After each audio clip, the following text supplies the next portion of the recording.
नमस्कार दोस्तों, आज का हमारा विषय है कक्षा अष्टमी चतुर्दश पाठ है आर्यभट्ट। आर्यभट्ट जो एक वैज्ञानिक हुए हैं। भारतवर्ष की अमूल्य निधि है ज्ञान विज्ञान की सुदीर्घ परंपरा। इस परंपरा को संपोषित किया प्रबुद्ध मनीषियों ने। इन्हीं मनीषियों में अग्रगण्य थे, यानी सबसे आगे थे आर्यभट्ट।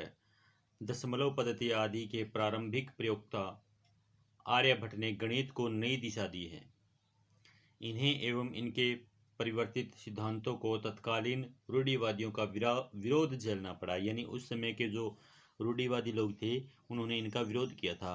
वस्तुतः गणित को विज्ञान बनाने वाले तथा गणितीय गणना पद्धति के द्वारा आकाशीय पिंडों की गति का परिवर्तन किया, यानी परिवर्तन करने वाले ये प्रथम आचार्य थे। आचार्य आर्यभट्ट के इसी वैदुष्य का उद्घाटन प्रस्तुत पाठ में किया गया है। आइए पढ़ते हैं इस पाठ को। ये क्या कहता है? पृथिव्याम सूर्य पूर्व दिशायाम उदेति सूर्य पश्चिम दिशायाम च अस्तम गच्छति इति दृश्यते ही लोक है। कहते हैं कि पूर्व दिशा में उदय होता है सूर्य और पश्चिम दिशा में अस्त हो जाता है। यह संसार में दिखाई देता है, यानी यही संसार में लोके यानी संसार में दिखाई दे रहा है।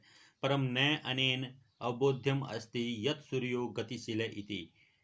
परंतु, परम मतलब परंतु, न अनेन नहीं इससे, अबोध्यम अस्ति समझना चाहिए, यत् कि सूर्य गतिशील इति सूर्य गतिशील है। सूर्य पूर्व दिशा में उदय होता है और पश्चिम दिशा में अस्त हो जाता है। यह संसार में दिखाई दे रहा है, परंतु इसे यह नहीं समझना चाहिए कि सूर्य गतिशील है, यानी सूर्य चल रहा है। सूर्यो अचल है पृथ्वी च चला या सबकीय अक्षय घूर्णति इति सांप्रतम सुस्थापित है सिद्धांत है। सूर्यो अचल है, सूर्य यानी अचल है, अपनी जगह स्थित है। च पृथ्वी चला और पृथ्वी चलायमान है। या जो सबकीय अक्षय यानी अपने ही अक्ष पर घूर्णति घूमती रहती है, अपने एक ही अक्ष पर घूमती रहती है। यह इस समय सांप्रतम मतलब अब सुस्थापित सिद्धांत है, यानी अब यह अच्छी तरह से स्थापित हो चुका सिद्धांत है। सिद्धांतो अयम प्राथम्येन येन परिवर्तित स आसीत महान गणितज्ञ ज्योतिर्विच आर्यभट्ट है। यह सिद्धांत को सबसे पहले जिसने परिवर्तित किया वह थे महान गणितज्ञ ज्योतिर्विच, यानी ज्योतिष को जानने वाले आर्यभट्ट। पृथ्वी स्थिरा वर्तते इति परंपरा प्रचलिता रूढ़ि तेन प्रत्यादिष्टा।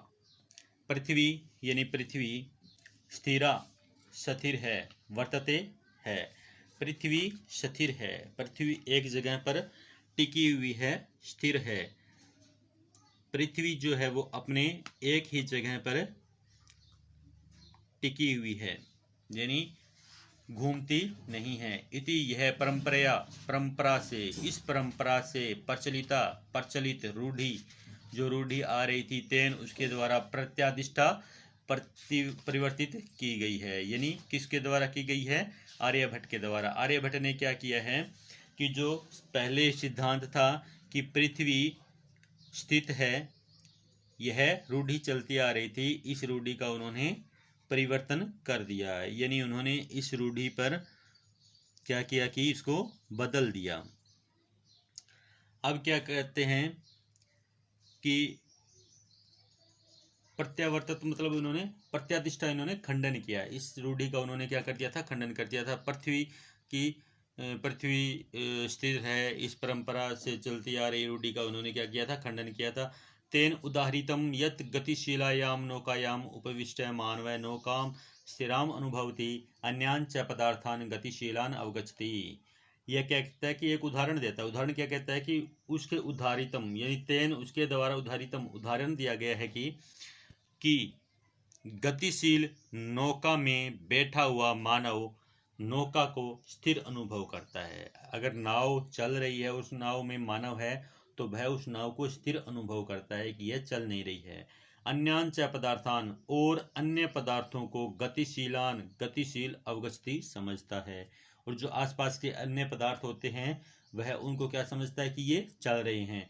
एवमेव गतिशीलायाम पृथिव्याम अवस्थित मानव पृथ्वी स्थिराम अनुभवति सूर्यादि ग्रहान च गतिशीलान वेति। इसी प्रकार गतिशील पृथ्वी पर पृथ्वी पर स्थित मानव पृथ्वी को स्थिर अनुभव करता है और सूर्य आदि ग्रहों को गतिशील समझता है। ये इसने एक उदाहरण दिया था कि जिस प्रकार मानव नदी में नौका पर बैठा होता है, नौका चल रही होती है, लेकिन नौका को वह क्या मानता है? स्थिर मानता है, और अन्य पदार्थों को वह क्या समझता है कि ये चल रहे हैं। उसी प्रकार कहते हैं कि पृथ्वी चल रही है लेकिन हम पृथ्वी के ऊपर स्थिर हैं, तो पृथ्वी को हम क्या मान रहे हैं कि पृथ्वी नहीं चल रही है, और बाकी चीज़ों को, ग्रहों को, सूर्य आदि ग्रहों को हम मानते हैं कि चल रहे हैं। तो ऐसा नहीं है। आगे कहता है 1876 ख्रीष्टाब्दे षट सप्तति अधिक चतुर्शततमे वर्षे आर्यभट्ट जन्म लब्धवानिति यानी प्राप्त होता है। यह क्या कहता है कि 476 ख्रीष्टाब्दे षट सप्तति अधिकम, षट 6 सप्तति यानी 70 और 6 अधिकम अधिक हो गया, चतुर्शततमे चतुर 400 शत 100 तमे वर्षे यानी 476 वर्ष में आर्यभट्ट जन्म लब्धवानिति आर्यभट्ट का जन्म प्राप्त होता है। तेनेव उसी से ही विरचिते आर्यभट्टियम इत्यस्मिन् ग्रंथे उल्लिखितम, उन्हीं के ही द्वारा विरचित आर्यभट्टियम इस ग्रंथ में उल्लेख किया गया है। उन्हीं के ही द्वारा यह उल्लेख किया गया है। क्या उल्लेख किया गया है? कि इनका जन्म 476 ईस्वी में हुआ है। ग्रंथोऽयं तेन त्रयोविंशतितमे मतलब 23 वर्ष की उम्र में, ग्रंथोऽयं यह ग्रंथ उसके द्वारा 23 वर्ष की उम्र में, वैसी उम्र में विरचित है, लिखा गया है। यह ग्रंथ उनके द्वारा 23 वर्ष की उम्र में ही लिखा गया है। ऐतिहासिक स्रोतों भी ज्ञायते यत् पाटलिपुत्रम निक्षा आर्यभट्टस्य वेद्यशाला आसीत्। ऐतिहासिक स्रोतों से ज्ञात होता है कि पाटलिपुत्र के पास में आर्यभट्ट की वेद्यशाला थी, यानी उनकी प्रयोगशाला थी। अनेन इयम अनुमीयते यत् तस्य कर्म भूमि पाटलिपुत्रमेव आसीत्। इससे यह अनुमान लगाया जाता है कि कर्म भूमि यानी उसकी कर्म भूमि, किसकी? आर्यभट्ट की कर्म भूमि पाटलिपुत्र ही थी। इससे यह अनुमान लगाया जाता है कि यानी उसकी कर्म भूमि पाटलिपुत्र ही थी। आर्यभट्टस्य योगदानम, आर्यभट्ट का योगदान गणित ज्योतिषा संबंधम वर्तते यत्र संख्या नामाकलनम महत्वम आधाति। यह कहता है आर्यभट्ट का योगदान ज्योतिष यानी गणित ज्योतिष के संबंध में है। आर्यभट्ट का योगदान गणित ज्योतिष के संबंध में है, जहाँ पर संख्याओं के आंकलन में महत्वपूर्ण योगदान है। आर्यभट्ट फलित ज्योतिष शास्त्रे च विश्वस्ति सम। आर्यभट्ट के द्वारा फलित ज्योतिष शास्त्र में भी विश्वास नहीं था, यानी आर्यभट्ट का फलित ज्योतिष शास्त्र में विश्वास नहीं था।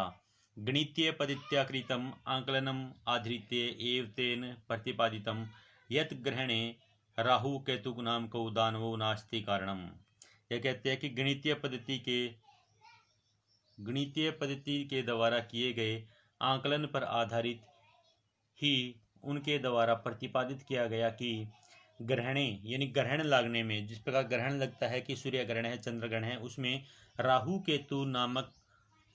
और केतु नामक 2 दानवों का योगदान नहीं है, यानी कारण नहीं है। तत्र तु सूर्य चंद्र पृथ्वी इति त्रीणि एव कारणानि। वहाँ पर तो केवल सूर्य, चंद्रमा, पृथ्वी यही 3 कारण हैं।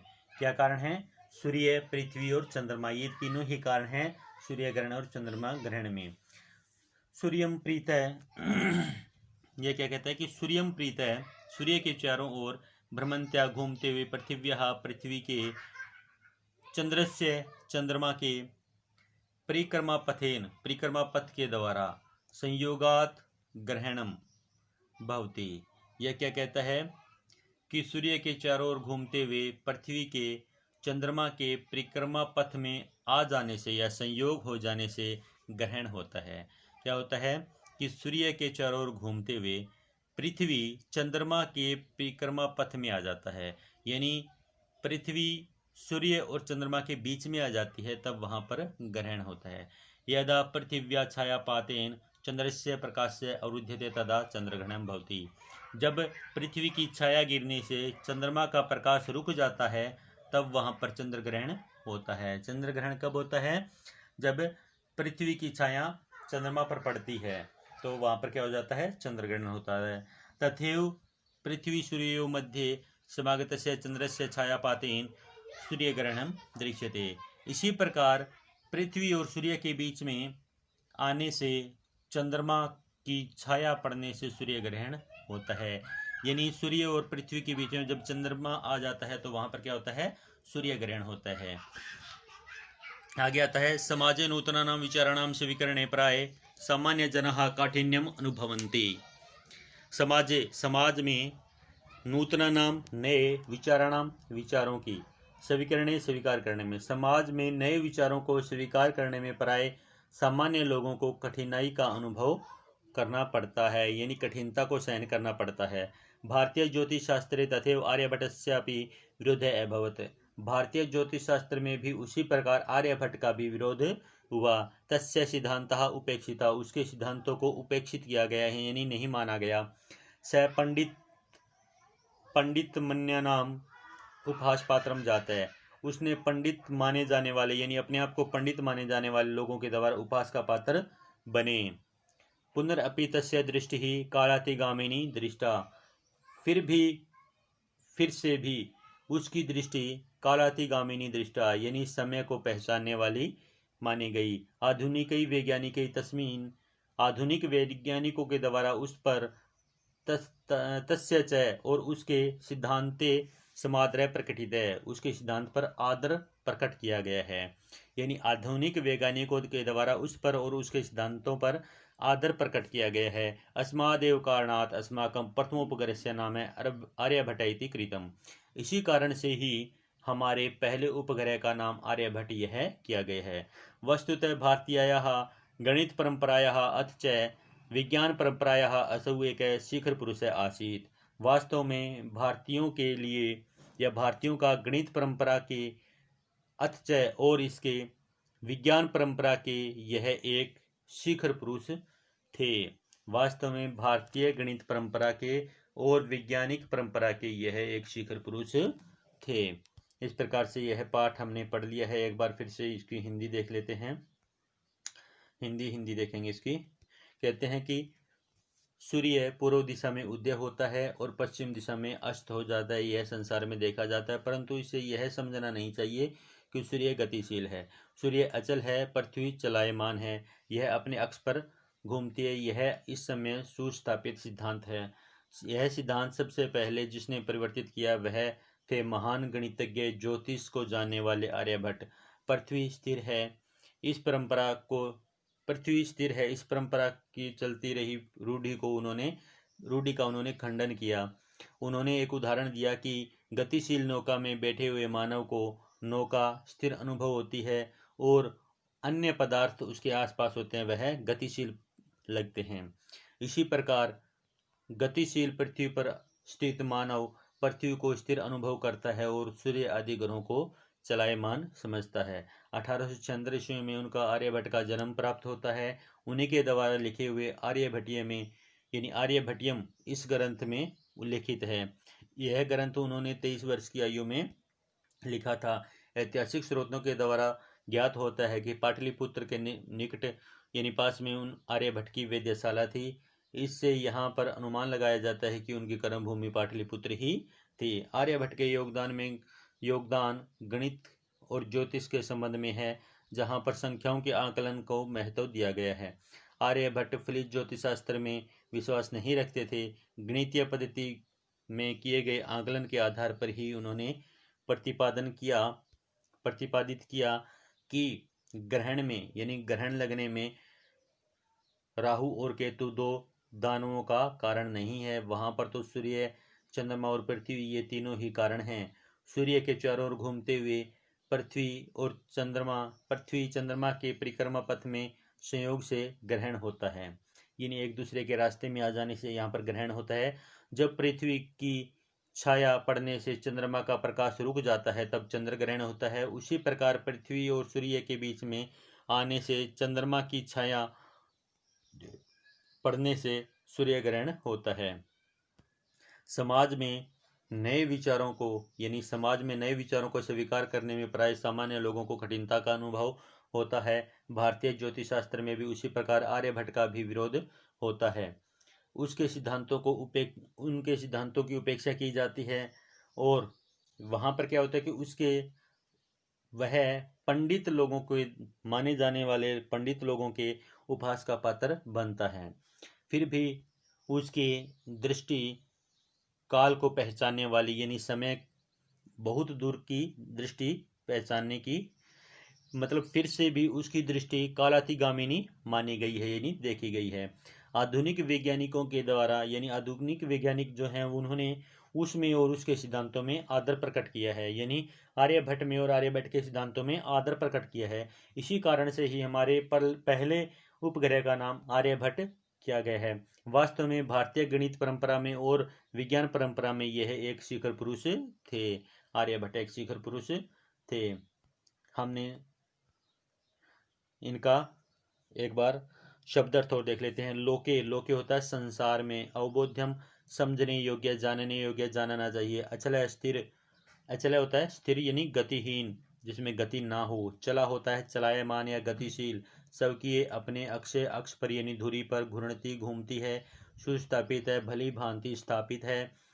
प्राथम्येन सर्वप्रथम, ज्योतिर्विद ज्योतिषी, रूढ़ी प्रचलित प्रथा रिवाज प्रत्यादिष्टा खंडन किया गया। ख्रीष्टाब्दे ईस्वी में 676 वैसी आयु में अवस्था में उम्र में निक्षा निकट वेद्यशाला, ग्रह नक्षत्रों को जानने वाले यानी जानने की प्रयोगशाला, आंकनम गणना आधाति रखता है। भ्रमंत्या घूमने वाली की, घूमती हुई की। छाया पातेन छाया पड़ने से, अवरुध्यते रुक जाता है। अपरतः दूसरी ओर, अवस्थित है स्थित है। विश्वस्ति सम विश्वास करता था। प्रतिरोधस्य रोकने का। पंडितम मन्यमानाम स्वयं को भारी विद्वान मानने वालों का। कालातिगामिनी समय को लांघने वाली यानी बहुत दूर तक जाने वाली। इस प्रकार से हमने यह पाठ और इसके शब्दार्थ कर लिए हैं। इसका अभ्यास कार्य करेंगे हम अगले वीडियो में। तब तक के लिए नमस्कार, जय हिंद, धन्यवाद दोस्तों।